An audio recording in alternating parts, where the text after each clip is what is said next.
الحمد لله رب العالمين والصلاة والسلام على سيد المرسلين وعلى آله وصحبه أجمعين ومن تبعهم بإحسان إلى يوم الدين.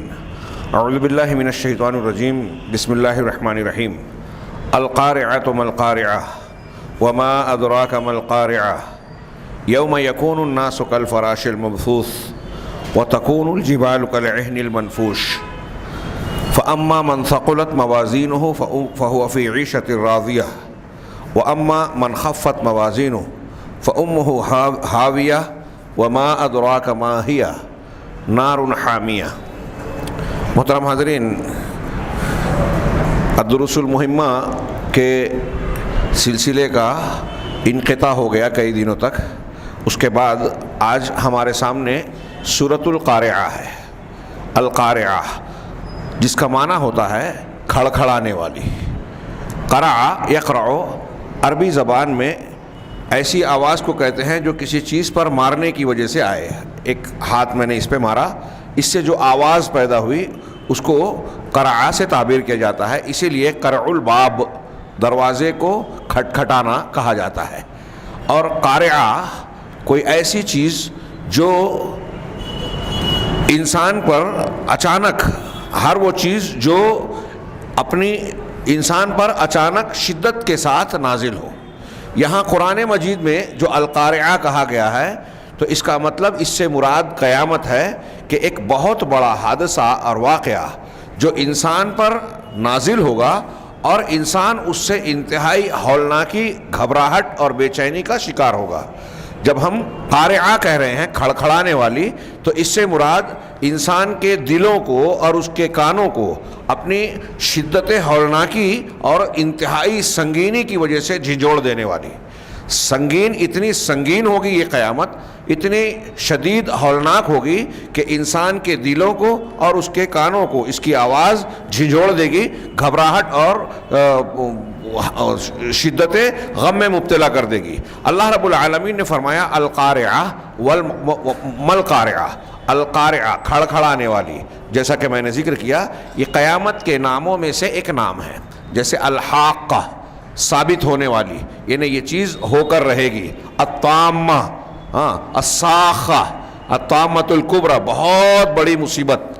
اسی طرح یوم کی طرف، یوم کی نسبت سے بھی قیامت کے کئی نام بیان کیے گئے ہیں. سورہ فاتحہ میں یوم الدین کہا گیا، جزا کا دن، اس دن بدلہ دیا جائے گا. سورہ تغابن میں یوم التغابن کہا گیا ہے، ہار جیت والا دن. یوم الحسرہ کہیں کہا گیا. یوم الجمع، جہاں سب لوگ اول آخر، ہر نسل، ہر قوم کے سارے انسان جنات اکٹھا کر دیے جائیں گے. اس طرح قیامت کے مختلف نام ہیں اور ان ناموں میں قیامت کی مختلف صفات کا علم ہوتا ہے ہمیں. یہاں القارعہ یعنی وہ چیز جو انسان کو جھنجھوڑ دیوے، دلوں کو غموں اور بے چینی، گھبراہٹ میں مبتلا کر دیوے. یہ قیامت ایسی آنے والی ہے. مل قارعہ، قیامت کیا ہے، کھڑکھڑانے والی کیا ہے. وما ادراک مل قارعہ، اور تمہیں کیا پتا کہ یہ قارعہ، یہ کھڑکھڑانے والی چیز کیا ہے. یہ دو مرتبہ سوال کرنا اس کی سنگینی اور بہت بڑا معاملہ ہونے کا تذکرہ ہے، اس کی طرف اشارہ ہے کہ آپ اس کو سرسری طور سے نہ لیں. اور اگر القارعہ کھڑکھڑانے والی قیامت کے بارے میں آپ غور و فکر بھی کر رہے ہیں تو آپ اس کی حقیقت کو، جیسی ہولناکی، جیسا منظر اس وقت ہوگا، ہم اور آپ حقیقت میں تصور نہیں کر سکتے. یہ نبی صلی اللہ علیہ وسلم کو گویا خطاب ہے کہ آپ کو کیا پتا کہ کھڑکھڑانے والی کیا ہے. مطلب اتنی سنگین ہوگی کہ آج کے دنیا کے حالات میں آپ اس کی حقیقت کا تصور نہیں کر سکتے. اللہ نے اس کا تصور دلانے کے لیے کچھ مناظر کا ذکر کیا. فرمایا یوم یکون الناس کالفراش المبثوث. اس دن لوگ ایسے ہوں گے جیسے بکھرے ہوئے پروانے. کالفراش، فراش کہتے ہیں پروانے، پتنگے. مبثوث، بکھرے ہوئے. قرآن میں اللہ تبارک و تعالیٰ نے سورہ قمر میں کہا کأنہم جراد منتشر، گویا کہ یہ محمد جوناگڑھی صاحب نے ترجمہ کیا کہ پھیلا ہوا ٹڈی دل ہے. کیلانی صاحب نے اس کا ترجمہ کیا کہ بکھری ہوئی ٹڈیاں ہیں. انسان اس طرح ہوں گے جیسے ٹڈی دل بہت بڑی تعداد میں، بڑی تعداد میں ایک دوسرے کی میں گتھے ہوئے، بکھرے ہوئے اور آپس میں لڑتے ہوئے چلتے رہتے ہیں، اڑتے رہتے ہیں. ایسے ہی جیسے ہی سور پھونکا جائے گا، نفخہ اولا، تو اس میں انسان کی حالت ایک تو یہ ہوگی کہ سارے زمین آسمان ٹوٹ پھوٹ کا شکار ہو جائیں گے اور لوگ انتہائی گھبراہٹ کے ساتھ ایک میں ایک ملے جائیں گے. دوسرے سور پر بھی ایسا معاملہ ہوگا کہ لوگ قبروں سے, سوچئے تھوڑی دیر کے لیے کہ قیامت تک کتنے انسان اور جنات مر چکے ہیں, قبروں میں دفن ہو چکے ہیں, سارے کے سارے زمین سے نکل کر جو ہے گھبراہٹ کے ساتھ ایک طرف بھاگتے ہوں گے. تو اللہ تبارک و تعالیٰ نے فرمایا کہ لوگوں کی شکل اس طرح کی ہوگی کہ لوگ کل فراش المبثوث, بکھرے ہوئے ٹڈی دلوں کی طرح ہوں گے, ایک دوسرے میں گتھے ہوئے, ایک دوسرے پر یلغار کرتے ہوئے.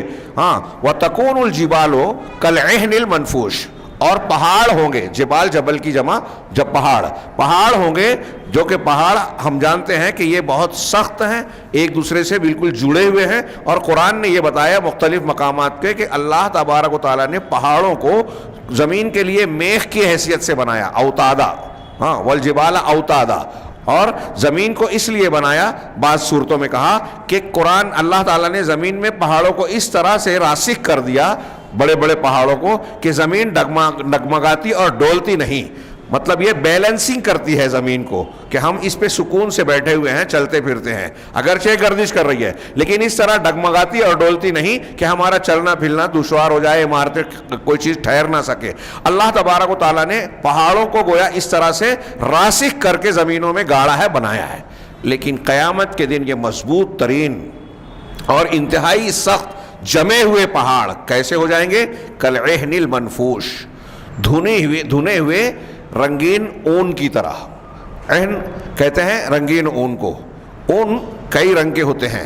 ہاں, ایسے ہی پہاڑ بھی کئی رنگ کے ہوتے ہیں, خاکی رنگ کے ہوتے ہیں, پیلے ہوتے ہیں, لال ہوتے ہیں, کالے. مکہ مدینہ کے اطراف کی پہاڑیاں دیکھیے کالی ہے, ہمارے یہاں کی پہاڑیاں دیکھیے اس میں خاکی رنگ ہے, بعض جگہوں کی پہاڑیوں میں دیکھیے تو اس میں لال رنگ ہے. اسی طریقے سے اون بھی کئی رنگ کے ہوتے ہیں, اس لیے اس سے تشبیہ دی. اور اون کا معاملہ ایسا ہوتا ہے, پہاڑ کو دیکھیے کہ وہ جمع ہوا, ٹھوس, مضبوط, ٹکا ہوا رہتا ہے اپنی جگہ. اس کے بالمقابل اگر اون کو دھن کر اکٹھا کیا جائے تو اگرچہ ڈھیر بنا دیا جائے لیکن اس کا معاملہ ایسا ہوتا ہے کہ وہ ایک دوسرے میں پیوست یا مضبوطی سے جڑی ہوئی نہیں ہوتی. اگر تیز ہوا چلے تو وہ سارے اون بکھر جائیں گے. چنانچہ یہ قیامت کا ایک ہولناکی کا منظر ہوگا کہ زمین میں جو مضبوط اور انتہائی ٹھوس پہاڑ دکھائی دے رہے ہیں, جو زمین کی بیلنسنگ کی بنیاد ہے, وہ دھنی ہوئی اون کی طرح ہوا سے بکھرے ہوئے نظر آئیں گے, زمین سے اڑ جائیں گے, ان کو کوئی قرار نہیں ہوگا. ہاں, چنانچہ پہاڑ اپنی صلابت اور سختی اور پختگی کے ساتھ اڑتے ہوئے نظر آئیں گے, دھنی ہوئی اون کی طرح. تھوڑی دیر کے لیے سوچئے کہ جب پہاڑوں کا یہ عالم ہوگا تو ہماری بنائی ہوئی یہ پراپرٹیز, عمارتیں, ہمارے دوسری چیزیں دنیا کی, ہاں, جس کے چکر میں انسان پھنسا ہوا ہے, ان کا کیا حال ہوگا؟ سب کے سب تباہ ہو جائیں گے. قیامت کے یہ مناظر اللہ رب العالمین نے قرآن مجید میں مختلف انداز میں بیان کیے. اس سے پہلے ہم نے ذکر کیا سورہ حج کی پہلی آیت کا, ہاں, یا ایھا الناس اتقوا ربکم ان زلزلۃ الساعۃ شیء عظیم. اے لوگو, اے ایمان والو, اے لوگو, اللہ سے ڈرتے رہو, یقیناً قیامت کا زلزلہ بہت بڑا ہے. پہلی سورت جو ہم نے پڑھی, اذا زلزلت الارض زلزالہا, اس دن دودھ پلانے والی اپنے دودھ پیتے بچے سے غافل ہو جائے گی, حاملائیں اپنے حمل کو گرا دیں گی, لوگ نشے میں نظر آئیں گے, حالانکہ وہ نشے میں نہیں ہوں گے بلکہ اللہ کا عذاب سخت ہوگا. یہ ایک منظر ہے سورہ حج کا. قرآن میں اور کئی مقامات پر جو ہے آپ یہ اس قسم کا مضمون پائیں گے. اور یہ قیامت کا منظر, قیامت کا مضمون قرآن نے بار بار دہرایا ہے ہماری تنبیہ کے لیے. ہاں, ان مناظر کو جان کر, اسے پڑھ کر اگر ہم صحیح عقیدے کے ساتھ اس کو ذہن نشین کریں تو یقیناً ہماری زندگی پر اس کے بہت اچھے اثرات مرتب ہوں گے. ہماری تربیت ہوگی, گناہوں سے توبہ اور اللہ کا ڈر پیدا ہوگا, توبہ کا جذبہ پیدا ہوگا. سوچئے اللہ کے نبی صلی اللہ علیہ وسلم, دیکھیے جمعہ کی نماز میں زیادہ تر سورہ اعلیٰ, سورہ غاشیہ پڑھتے تھے. ہاں, عید کی نماز میں بھی سورہ اعلیٰ, سورہ غاشیہ پڑھتے تھے. عید کی نماز میں سورہ قمر اور سورہ قاف اور سورہ قمر بھی پڑھتے تھے. یہ بار بار دہراتے تھے. آپ جن صورتوں کو, ان صورتوں کو کے مضامین پر غور کیجیے, آپ اس کا ترجمہ پڑھیے. آپ کو اس میں بنیادی طور سے زندگی کی, دنیا کی حقیقت, آخرت کا قیام اور ہر چیز پر اللہ کی قدرت اور توحید کا بیان زیادہ ملے گا. انسان کی بے عجزی, بے حیثیتی, بے وقتی, اس کائنات کا فنا ہو جانا. تو قیامت کا منظر خاص طور سے ذکر کیا یہ ہماری تربیت کے لیے سب سے اہم چیز ہے. ہم اگر اس کو صحیح ڈھنگ سے ایمان کا حصہ بنائیں تو ہماری زندگی ضرور اصلاح پذیر ہوگی اور درست ہوگی. ان مضامین کو ہمیں سرسری طور سے دوسری خبروں اور کہانیوں کی طرح سن کے گزرنا نہیں چاہیے. یہ ہماری ایمانیات کا حصہ ہے ہاں کہ ایسا ہوگا. یہ اللہ رب العالمین تنبیہ کر رہا ہے. القاریہ مل قاریہ وما ادراک مل قاریہ. کھڑکھڑانے والی کیا کھڑکھڑانے والی, اور تمہیں کیا پتہ کھڑکھڑانے والی کیا ہے, کتنی عظیم چیز ہے.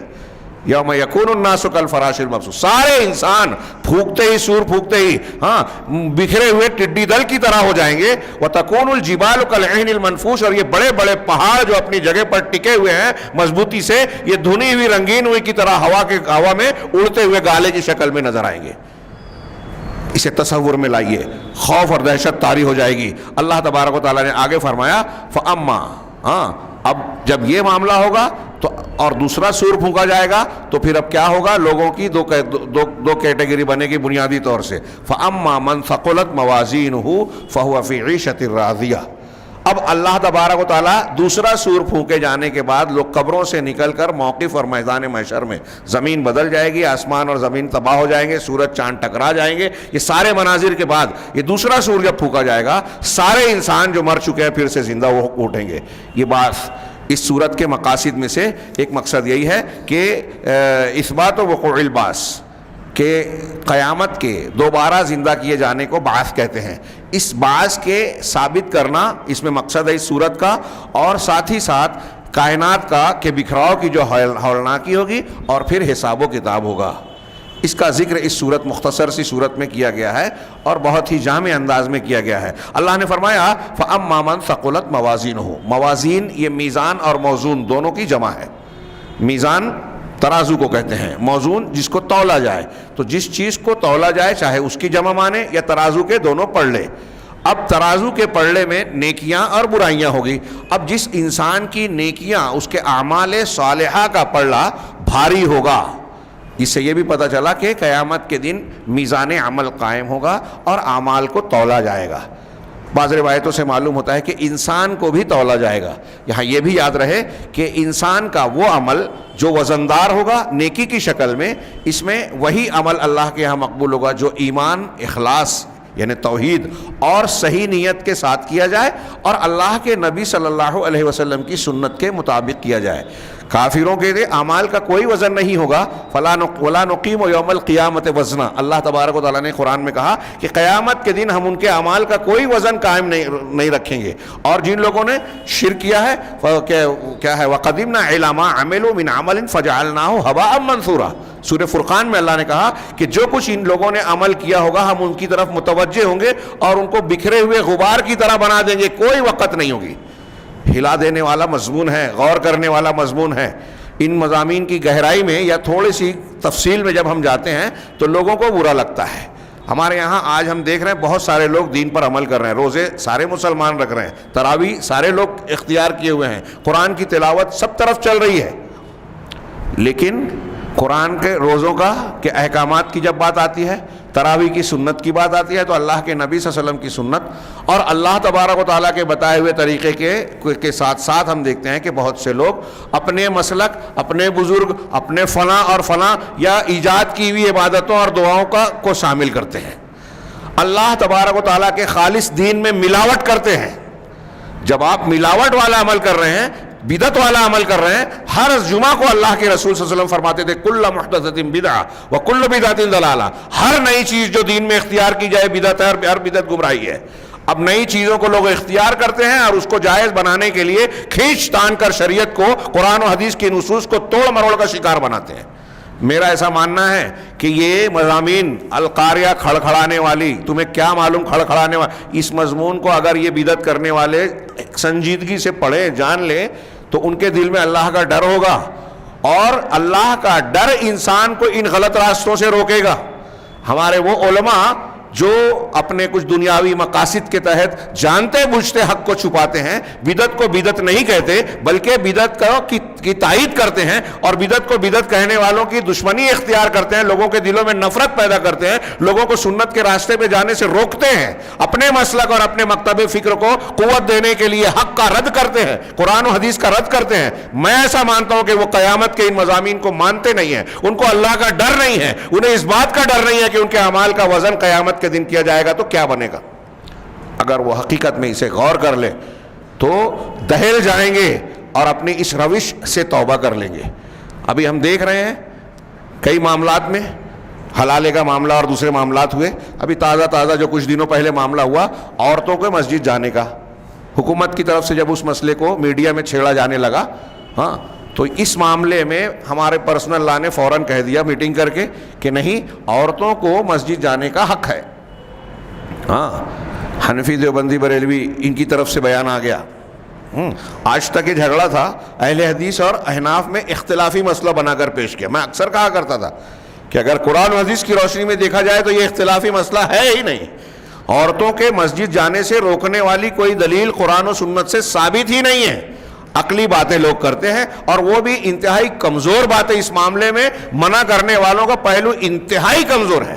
حضرت عمر فاروق رضی اللہ تعالیٰ عنہ سے روکنا ثابت و ثابت نہیں ہے, بلکہ آپ کے زمانے میں بھی عورتیں جاتی تھی, کبھی منع نہیں کیا آپ نے. بالکل واضح طور سے دلیلیں دیکھ لی جائے. صحابہ نے, تابعین نے, تبع تابعین نے, محدثین نے, یہاں تک کہ امام ابو حنیفہ اپنی والدہ کو عبدالرحمن بن ابی لیلہ کی مسجد میں تراویح پڑھانے لے جاتے تھے. ہمارے رئیس احمد ندوی صاحب نے ایک روایت اللمحات میں نقل کی ہے حوالے کے ساتھ. ہاں, تو یہ چیز انتہائی مضبوط تھی, لیکن ہمارے یہاں پابندی لگا کے رکھی تھی. حرمین میں جاتی تھی مسجد نبوی اور حرم میں تو وہاں پڑھ رہی ہیں, عمرہ حج پہ جاتی ہیں وہاں ہوتا ہے معاملہ, یہاں بحث کرتے ہیں. میں ابھی حیرت زدہ رہ گیا, میں ابھی کے سفر سے جو آیا ہوں اس میں میسور جانا ہوا. میسور کی 2 حنفی مسجدیں, نام بھی لکھ لیجئے اور تحقیق کر لیجئے, مجھے لوگوں نے بتایا, مسجد کوثر اور مسجد فردوس حنفی مسجدیں. وہاں عورتیں جاتی ہیں, کئی سالوں سے جاتی ہیں, عورتیں نماز کے لیے جاتی ہیں اور کئی سالوں سے جاتی ہیں میسور شہر میں. ہاں, وہاں علماء ہیں, وہاں مدرسہ بھی ہے دیوبندی حضرات کا. تو میں عرض کر رہا تھا کہ پرسنل لا بورڈ نے کچھ خطرات اور یہ محسوس کیے کہ اس کو بھی ایشو بنایا جائے گا, میڈیا میں لایا جائے گا, فوراً یہ قبول کر لیا. میں سوال کرتا ہوں کہ کیا لوگ غور نہیں کرتے؟ یہ علماء بھی غور کریں, عوام بھی غور کریں. کل تک آپ اس پر لڑتے تھے, آج یہ قبول کر رہے ہو کہ قرآن و حدیث سے ثابت ہے. اس کا مطلب کل بھی جانتے تھے لیکن کہتے نہیں تھے. کیا جواب دیں گے آپ اللہ کے یہاں؟ چھوڑیے ہماری, میں یہ بات کہہ رہا ہوں تو آپ کو لگے گا کہ میں چھیڑ چھاڑ کر رہا ہوں, اختلاف کی بات کر رہا ہوں, طنز و تاریخ کر رہا ہوں, لیکن حقیقت میں اس کو ایمانی انداز میں غور کیجئے کہ آپ جانتے تھے, آپ خاموش تھے, اور اس پر جب کوئی بات ہوتی تھی تو آپ کلمہ حق نہیں کہتے تھے, بیان نہیں کرتے تھے کہ واقعی قرآن و حدیث سے ثابت ہے. اور پھر عورتوں کو مسجدوں میں انتظام بھی نہیں کیا گیا, مسجد سے دور رکھا گیا. نتیجہ یہ ہے کہ آج ہماری خواتین میں عقیدے اور منہج کا زیادہ بگاڑ ہے, دین سے دوری ہے, جادو, ٹونا, ٹوٹکا, بے دینی, تہواروں پر اور رمضان المبارک میں دین اور دین کے کاموں کی بجائے دنیا داری, اور ایسی بہت ساری خرابیاں. اور پھر نتیجہ ہم دیکھ رہے ہیں کہ آج ہماری بچیاں مرتد ہو رہی ہیں. ان تمام چیزوں کا سبب یہ ہے کہ ہم نے ان کی دینی تعلیم و تربیت کا جو شرعی نظام تھا اس پر بھی عمل نہیں کیا. اپنے گھروں کو تو اسلامی ماحول والا نہیں بنایا, یہ بھی نہیں کیا. میں جو تفصیل بیان کر رہا ہوں اس کا اس صورت سے تعلق نہیں ہے, ایسا مت سمجھیے, بالکل گہرا تعلق ہے. اللہ تعالیٰ کہہ رہا ہے کہ جس کا میزان عمل بھاری ہوگا تو ہماری یہ کرتوت کیا ہے غور کیجئے. اس کی روشنی میں علماء نے کہا کہ قرآن کی یہ آیت اور یہ مضمون ہمیں اس بات پر ابھارتا ہے, ترغیب دیتا ہے, تنبیہ کرتا ہے کہ ہم نیکیوں میں آگے بڑھیں تاکہ قیامت کے دن ہماری نیکیوں کا عمل ہلکا نہ پڑے. نیکیوں میں آگے بڑھے اور کسی نیکی کو چھوٹی نہ سمجھیں. اللہ کے نبی صلی اللہ علیہ وسلم فرمایا اتق اللہ اتق النار ولو بشق تمرہ, او بعض روایتوں میں او بکلمۃ طیبہ, کہ اللہ کے عذاب سے, جہنم سے اپنے آپ کو, جہنم سے بچو چاہے کھجور کے ایک ٹکڑے سے, کھجور سے نہیں, کھجور کے ٹکڑے کے ذریعے, یعنی اللہ کے راستے میں اس کو کسی کو دے دو, اس کے ذریعے سے اپنے آپ کو بچاؤ. ایک روایت میں ہے کہ اچھی بات کے ذریعے سے, ولو بکلمۃ طیبہ, آپ کے پاس پیسہ نہیں ہے, آپ اچھی بات تو کر سکتے ہو, کلمہ طیبہ کے ذریعے سے اپنے آپ کو بچاؤ. تو کسی نیکی کو چھوٹا مت سمجھو, میزان عمل قائم ہونے والا ہے.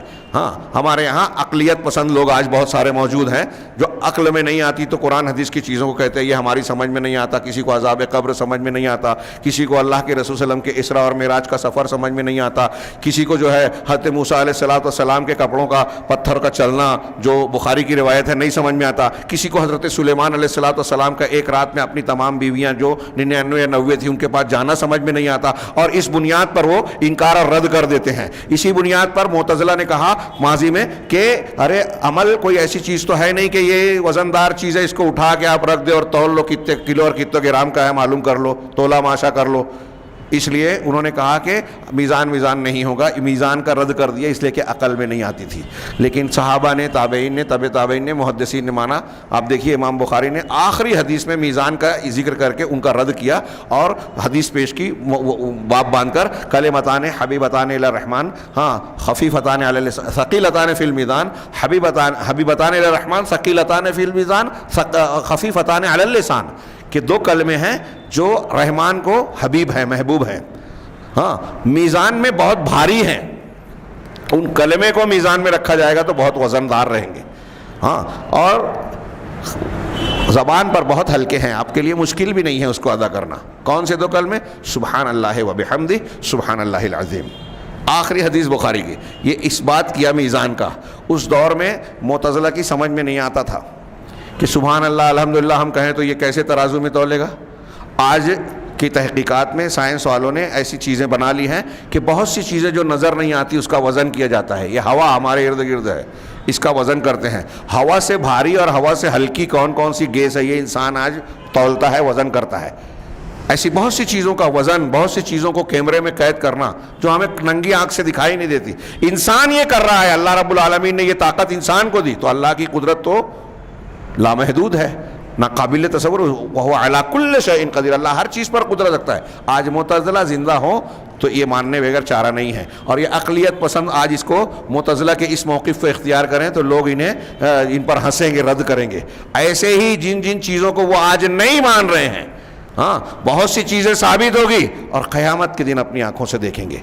اللہ تعالیٰ کہہ رہا ہے کہ فَأَمَّا مَنْ ثَقُلَتْ مَوَازِينُهُ, کیا مطلب ہے اس کا؟ جس کے موازین, میزان عمل, ہاں نیکیوں, اطاعتوں اور اللہ تبارک و تعالیٰ سے قربت کے جتنے عمل ہیں ان اعمال اور قائد کے ذریعے سے جو بھاری ہو جائیں گے, فَهُوَ فِي عِيشَةٍ رَاضِيَةٍ, تو وہ دل پسندیدہ زندگی میں ہوگا, ایسے عیش میں جو بالکل اس کو راضی اور خوش ہوں گے. کہ کون؟ جو جس کا میزان عمل بھاری ہوگا. میں پھر سے ایک جملے میں کہوں کہ میزان عمل بھاری کس کا ہوگا؟ جس کے اندر توحید ہوگی, جس کے اندر اتباع سنت ہوگی. ہاں, کافر کا کوئی وزن نہیں ہوگا. اسی طرح ایک آدمی چاہے اپنے آپ کو مسلمان کہے, لیکن اگر وہ شرک کر رہا ہے, اگر وہ بدعات کا مرتکب ہے, تو اس کے اعمال بھی ضائع اور رائگاں ہوں گے. قرآن و حدیث کی بہت سی دلیلیں کر رہے ہیں. لہٰذا ہمارے اعمال, ہمارے عقائد میزان میں بھاری ہوں, اس کے لیے ہم کو سنجیدہ اور فکر مند ہونا چاہیے. قرآن و حدیث کی طرف رجوع کرنی چاہیے, اور قرآن و حدیث کی جو صحیح تعلیم ہے اس کو سمجھ کر اس پر عمل کرنا چاہیے. تو جو شخص ایسا ہوگا اس کو دل پسند زندگی ملے گی. دنیا میں ہر انسان کی خواہش ہوتی ہے کہ ایسی زندگی ملے جس میں ٹینشن نہ ہو, خوشی ہو, سکون ہو, دکھ نہ ہو. دنیا میں کسی انسان کو ایسی زندگی ملنے والی نہیں. یہ جنت میں اللہ نے مقرر کیا ہے. اور اگر دنیا میں کوئی ایسا انسان ہو جو یہ کہتا ہے کہ مجھے کوئی ٹینشن, دکھ, غم نہیں ہے, تو اس کو ٹینشن لینا چاہیے کہ کوئی غم نہیں ہے. کل میں نے گوا میں تقریر کرتے ہوئے وہ سورہ فاطر کی آیت کے ضمن میں ذکر کیا کہ جنتی جنت میں کہیں گے الحمدللہ الذی اذھب عنا الحزن. سورہ فاطر کی آیت ہے, یہ 33-34 آیت نمبر ہوگا, کچھ آگے پیچھے. ہاں, کہ تمام تعریف اس اللہ کے لیے جس نے ہم سے حزن یعنی غم کو دور کر دیا. تو اس آیت کی روشنی میں بعض سلف کہتے ہیں ہمارے کہ غور کرنے کی بات ہے کہ دنیا میں جنتی یہ کہیں گے کہ اللہ نے غم کو دور کر دیا, اس کا مطلب جو لوگ جنت میں جائیں گے دنیا میں غم ان کا ساتھی ہے. تو بعض سلف کہتے ہیں کہ اگر دنیا میں مجھے غم نہ ہو تو مجھ کو اس بات کی فکر ہوگی کہ غم نہیں ہے, کہیں ایسا تو نہیں کہ میں جنتی نہیں ہوں. غم ہونا چاہیے کیونکہ یہ اللہ کی آزمائش اور نشیب و فراز زندگی کی حقیقت ہے. تو جنت میں غم دور ہوگا. فَهُوَ فِي عِيشَةٍ رَاضِيَةٍ, یہ خوش والی زندگی ہے جو ہمیشہ ہمیش کی ہوگی, نعیم مقیم ہوگی. ہمیشہ کی یہ راضی کیسی ہے. اب دنیا میں ایک اور بھی پہلو سے دیکھو, ہم کتنا بھی اچھے خوشی میں ہوں, چلیے ٹھیک ہے کوئی غم ہم کو بظاہر نظر نہیں آ رہا ہے, لیکن ایک غم پھر بھی رہتا ہے.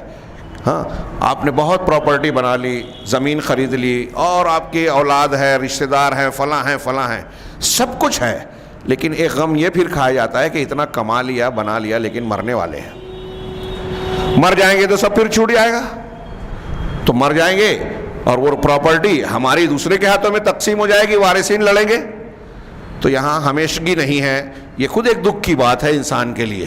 ہاں, تو اللہ تبارک و تعالیٰ نے بتایا کہ قیامت ایسی ہوگی کہ وہاں موت نہیں آئے گی, موت کو مار ڈالا جائے گا, اور دوسرے وہ نعمتیں کبھی تبدیل نہیں ہوگی. جنت کی خصوصیت یہ ہے کہ لا یبغون عنہا حولا, جنتیوں کے بارے میں سورہ کہف میں اللہ نے کہا کہ وہاں سے چینجنگ, تحویل نہیں چاہیں گے.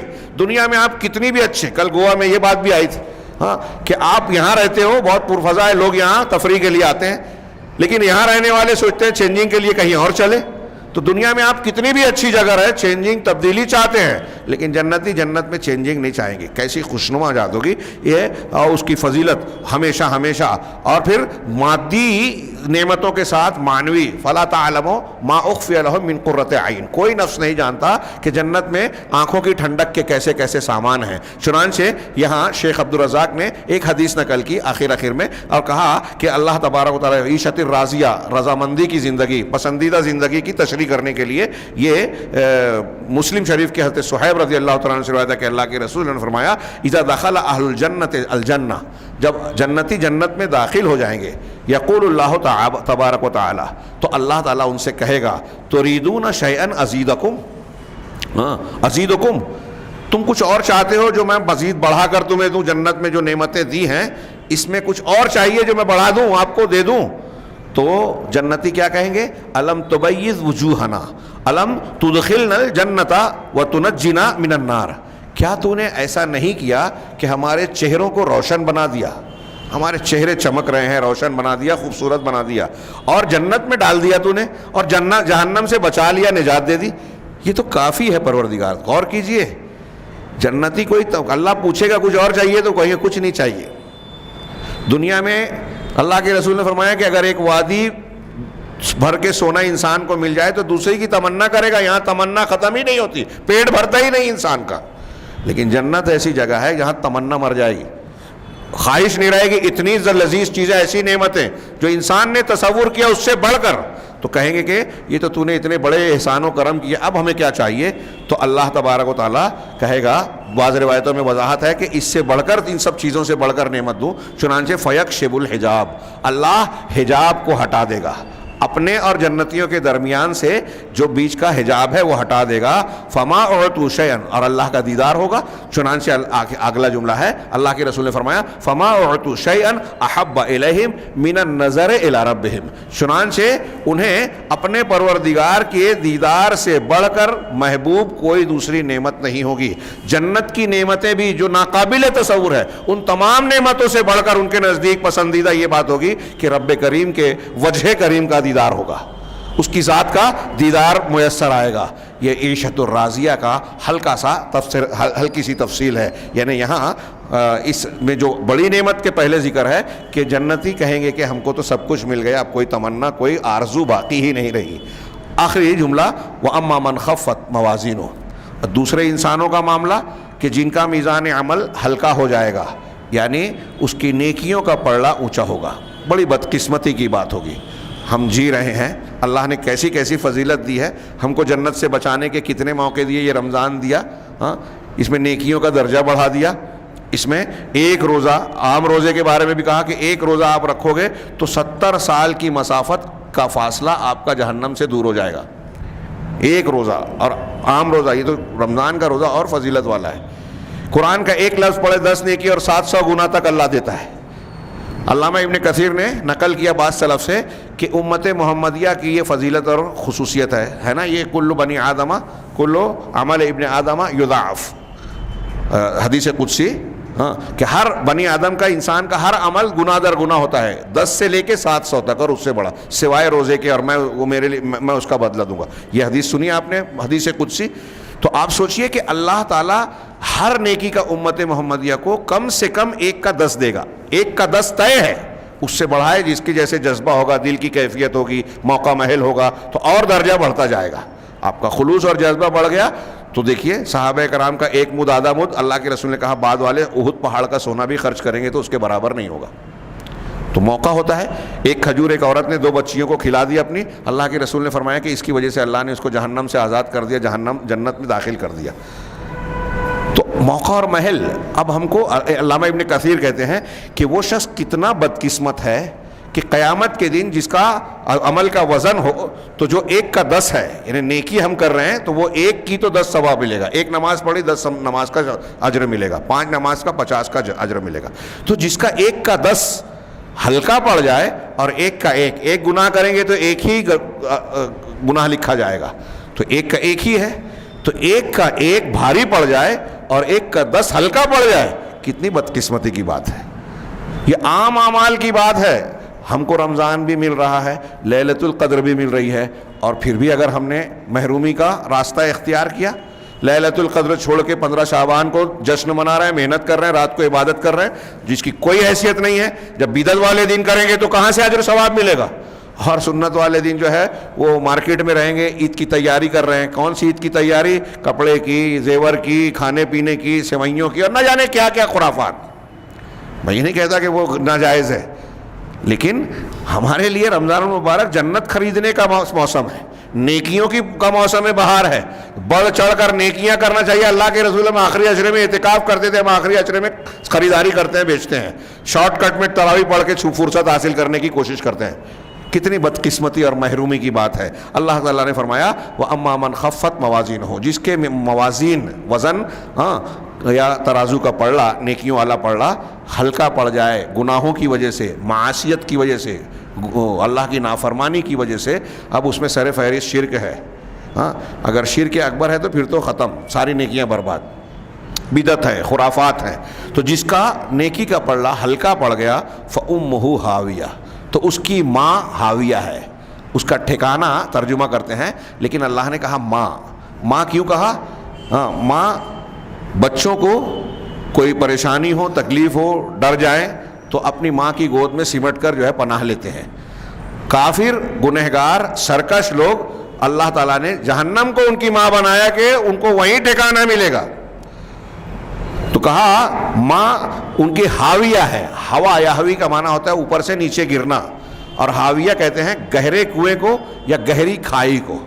تو اللہ نے کہا کہ ان کا ٹھکانہ گہرا کنواں ہے. کا ایک معنی بعض لوگوں نے یہ بھی بیان کیا, شیخ نے کہا کہ امہ سے مراد رأسہ, اس کا سر ہاویہ میں جائے گا. مطلب یہ سر کے بل اس کو جہنم میں ڈالا جائے گا, اور سر کے بل ڈالا جائے گا, یعنی اپنے سر کے بل جہنم میں گر جائے گا. ہاویہ انتہائی گہرا کھڈا, نچلا طبقہ, جہنم کا ایک طبقہ ہوگا. وما ادراک ما ہیہ, یہ ہاویہ کیا ہے تمہیں کیا پتا؟ ما ہیہ یہ کیا ہے؟ یہ بھی اللہ نے سوال کیوں کیا؟ سوال کر کے جواب دینے میں لوگوں کی توجہ مبذول ہو جائے. آپ اس کو سرسری طور سے نہ لیں, یہ بہت ہولناک اور بہت خطرناک چیز ہے. سرسری نہ لیں, بہت بڑی چیز ہے, عظیم الشان چیز ہے. عظیم الشان سے مراد برائی میں کہا اس کا معاملہ بہت بڑا ہے اور اس کا خطرہ ناقابل بیان ہے, تمہیں کیا پتا؟ چنانچہ کہا نار حامیہ, یہ دہکتی ہوئی, انتہائی تیز دہکتی ہوئی آگ ہے. اللہ کے رسول صلی اللہ علیہ وسلم کی حدیث میں ثابت ہے, آپ نے فرمایا بخاری اور مسلم کی روایت میں کہ نارکم جزء من 70 جزءا من نار جہنم, تمہاری یہ دنیا میں جو آگ ہے نا وہ جہنم کے آگ میں سے 70 درجات میں سے ایک درجہ ہے.